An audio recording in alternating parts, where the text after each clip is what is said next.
What is up, guys? It's Ben from Kame Trick, and I'm kind of all branded out today. It's total coincidence. Hair's a mess. Now today, I'm going to be working on the car.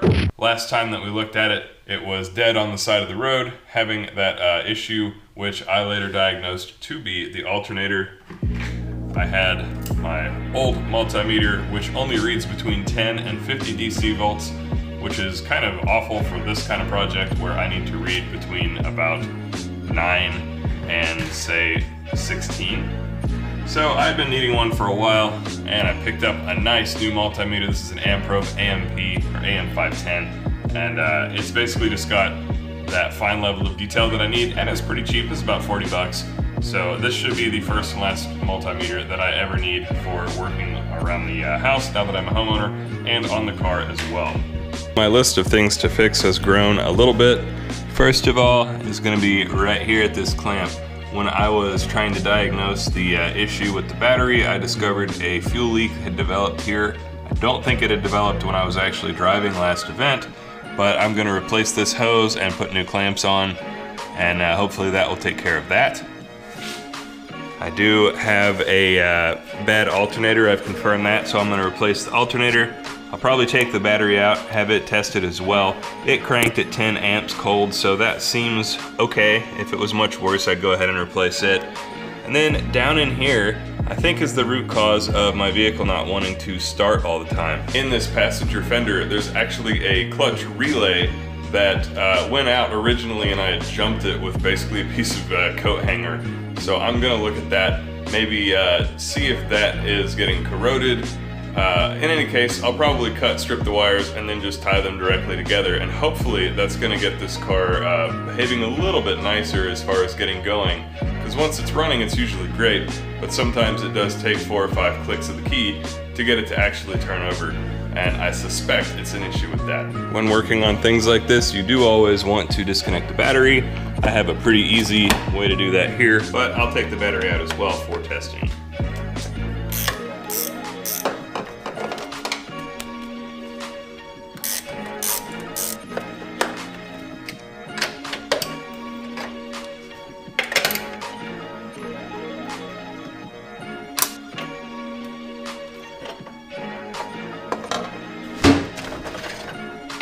One thing I'm really not looking forward to is fixing this. This negative terminal is about to break in half. I can probably get another event or two out of it, but I've really got to do something about that. All right, that's got the battery out so that I can take it down to AutoZone and have them test it. That's also going to make it a lot safer for me to work with this fuel line, which I suspect is under a little bit of pressure, and I'm probably going to have some fuel leakage. So I'll be ready to catch that, but really I'm just trying to minimize the risk of any sparks so we don't have any fire. I'll also get the car's extinguisher out and have it ready just in case.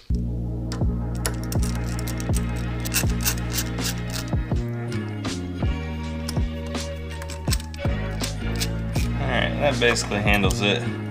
These little fuel line clamps don't hurt the hose as much, but I don't think they clamp as nicely either, so I think I'm going to go to the more aggressive clamps and just change the hose a little bit more frequently. Alright, so less than ideal. Obviously you don't want that gas to catch fire, but it'll do the trick. We'll zip tie that shut for the time being.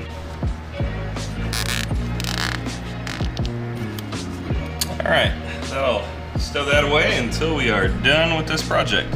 Now that we've got some room, let's take a look at this. This is where I jumped our starter for this clutch relay. I feel like it should be fine. It's also the only thing that I can think of that might be messing with my vehicle's ability to start. I mean, that looks great, actually. So that's kind of disappointing. I was hoping I'd find a problem here, but as you can see, it doesn't look very problematic. All the wiring looks good here. It's nice, thick wire that can handle the energy that should be flowing through it. I don't see any issues. No signs of damage. So it may still need some investigation to figure out what's going on there. I'm gonna put my multimeter to use here. Measure it to see if we have got any crazy resistance. Everything's good. I'm going to check the ability for voltage to flow through it. So first I'm going to check the battery, and it's producing 12.75 volts. It has been on a charger. I don't think it actually runs that high. Next I'm going to sandwich this over here like that. They're not touching, and I'm going to check it again, and we're still getting 12.75. So there shouldn't be any problem with the power flowing through this that I can figure. I'm starting to wonder if my battery has just reached the end of its lifespan. Even though the vehicle's chassis wiring is old, of course it's from 1991, it really hasn't had anything done to it.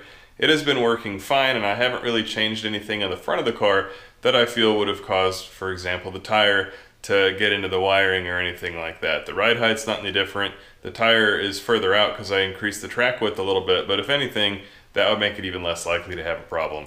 So I'm going to take the battery over to my local auto shop and have them check it for cold cranking amps and see if the battery is maybe just worn out.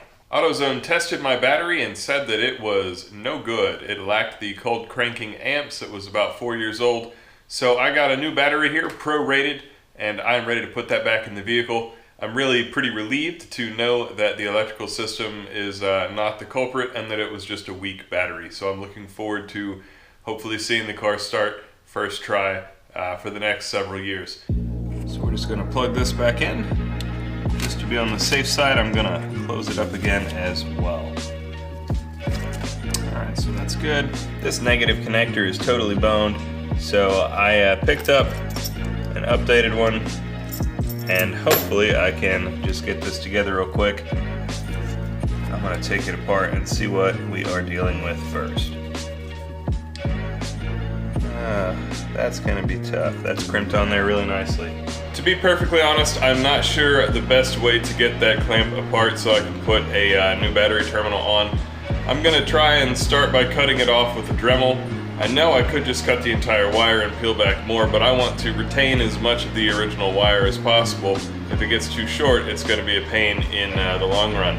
So I'm going to start with this, and worst case I can always cut it and reveal some more wiring with a wire stripper and go from there.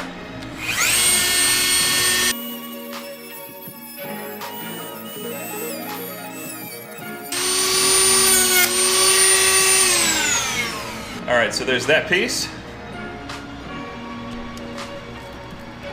It's got about half of it loose. Oh yeah, that looks great. That'll do. That's got our relay here buttoned up and our new terminal on, so the battery can go back in.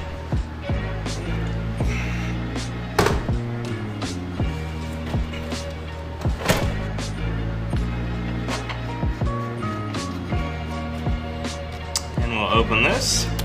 Little battery maintenance tip. Can put these little ring pads down, tighten everything up, and then hit them with a little bit WD-40. That will help keep the terminals from corroding. Now negative goes on. Of course it's a different size, it couldn't be easy. Okay, next we're on to the fuel system. Here's the piece of old hose that I cut out. Fortunately I keep a fair bit of fuel line hose handy just in case something like this comes up. So I'm just going to cut another piece. Alright, there we go. That'll be our new piece. And that's got the fuel lines back together. I don't play around with the fuel lines. I try to keep it on the cheap, but also keep it safe, so it gets 2 clamps. And even if I have to use the more abusive clamps, I just replace the hose more frequently. And that'll do that.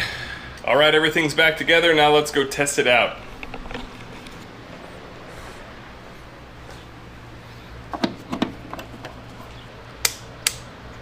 So you can see we're currently at 12.8 volts on this brand new battery.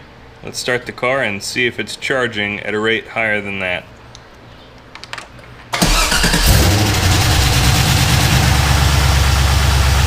Okay, everything started up great. Don't see any fuel leaks.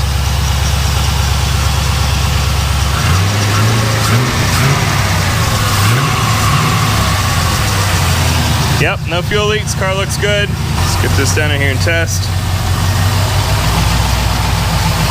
And as you can see, we're showing 12.3 volts. So the alternator should be charging. We should be seeing something like 14 volts.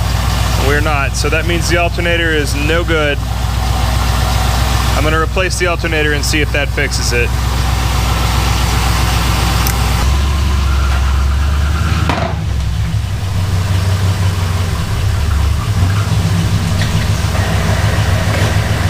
Well, that certainly escalated quickly. Oh my God, you guys, you will not believe how much of a pain in the ass this alternator was. So here's what I had, and as you can see, it's been adjusted just a little bit.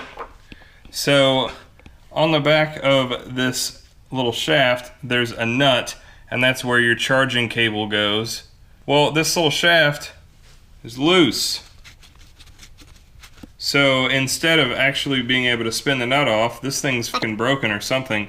It was trying to spin the entire shaft, jacking up the wire. So I ended up having to get this thing loose, still connected by just the damn charge wire, and get it to an angle where I could cut away enough of the housing to get a wrench down onto here, which of course the housing covers up, so that then I could have a wrench here, a socket on top, and pop the thing loose.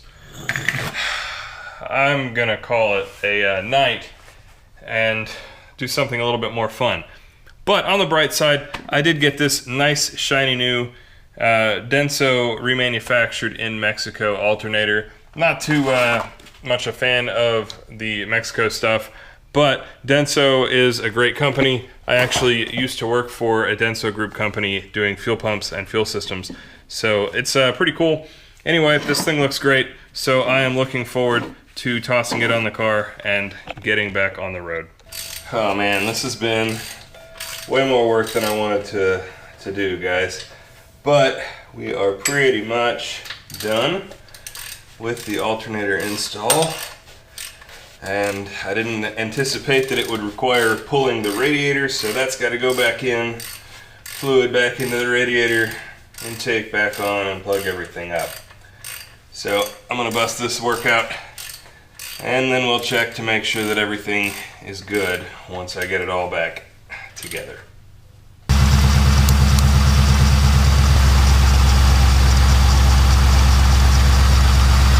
All right, so there you go. We're reading 14 volts. So the new alternator is working and everything's good.